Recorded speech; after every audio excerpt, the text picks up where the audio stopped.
Today we're going to be looking at solving equations that have radicals or rational exponents in them. So looking at these things, we're going to be digging into our goal. It says I can solve equations with radicals and rational exponents. To do this, we're going to be doing our inverse of rational exponents. So my rational exponent here is a over b, so the inverse of it would be b over a. And we do the inverse because with our rules for exponents, it says I have to multiply a over b times b over a, and in doing so, the a's would cancel each other out, and the b's would cancel each other out, leaving me an exponent of 1, or just my variable. And that's my whole goal. And that's why over here, whenever we take and have the square root of x raised to the second power, well, this is really x to the 1/2 raised to the second, and that's why that equals our x, because the two things are really 2 over 1 times 1 over 2. They're inverses of each other. So our steps for solving these things, or step number 1, is going to be to isolate the rational exponent. Okay, we're going to isolate the rational exponent. Second step would be to apply the inverse then, after we have it isolated. So apply the inverse. And then finally, once we've done that, we can now solve for x or whatever variable that we may have. So looking at our first example that we have right here, we have x plus 5 raised to the power of 3/2, and that's equal to 8. So it's already been isolated. This is my rational exponent part here. It's already isolated, so we just need to do the inverse.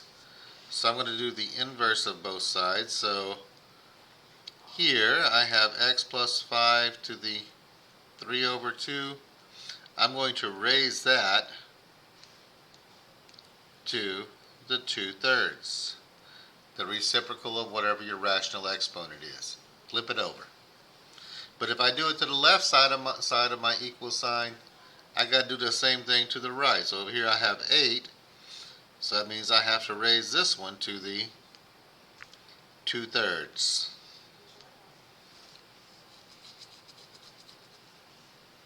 Over here on the left hand side, I now have just x plus 5 chilling by itself. On the right hand side though, I gotta go simplify that. So this right here says basically to do the cube root of 8 squared.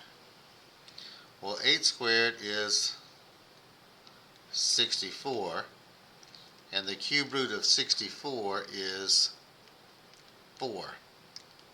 So x plus 5 is equal to 4. I'm going to take now and subtract 5 from both sides. And we find that x is equal to -1.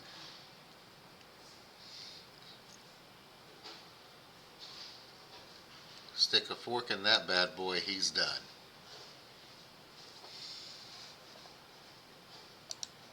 Here we're going to look at another example. Looking at this example right here, it says we have 2 times x to the 3/2 minus 19 is equal to 35. Okay. So looking at that, first thing we have to do is isolate our rational exponent. So step number 1, move the 19. So I'm going to take that 19 and go add 19, add 19. So I now have 2x to the 3/2 is equal to 54. Awesome. Still not by itself though. Got to get rid of the 2. To get rid of the 2, this is 2 times, so we're going to divide both sides by dos. Dividing by 2, we now have x is equal to, no, not x. X to the 3/2 is equal to 27. at this point we're going to take and do our inverse of our exponent, which would be 2/3. If we do it to the left, we got to do it to the right. So I now have x is equal to 27. So that means I got to do the cube root of 27 squared.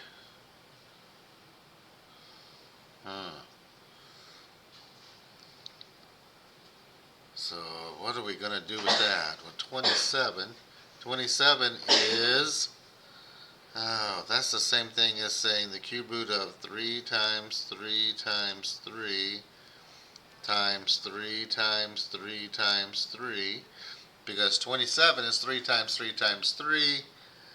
Oh, and I got two groups of 3 coming out of here, because the cube root now need 3's. So my final answer is 9. X equals 9.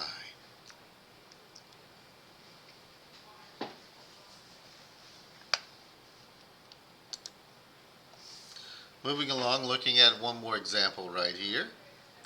Here I have 8 times 3x minus 1, and that whole part of the expression raised to the 2/3 power, is equal to 200.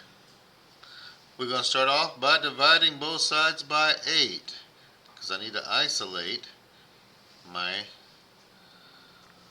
rational exponent. Here, these 8's cancel each other out, so I'm left with 3x minus 1 to the 2/3 power is equal to 25. I need to now get rid of my rational exponent, so I'm going to raise both sides to the 3/2. So on the left-hand side, my exponents just cancel each other out, so I'm left with 3x minus 1, because they both make an exponent of 1 whenever you multiply them together. On the right-hand side, I can think of this one as the square root of 25 raised to the 3rd power, because 1/2 means to do my square root. I know what the square root of 25 is. That's 5 to the 3rd power, which then tells me that this is 125. 125. Now I need to take and still get the x by itself, so I'm going to take and add 1, add 1. To the right. We got to move it to the right. And then we have 3x is equal to 126.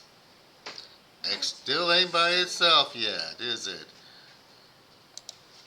Alright, now we got to take and still get the x by itself, so I'm going to divide both sides by 3. Divide by 3, divide by 3. I now have x is equal to 42. 42, that's the answer to life and everything. Stick a fork in that bad boy. He is done. Now we can solve equations that have radicals and rational exponents. Have fun.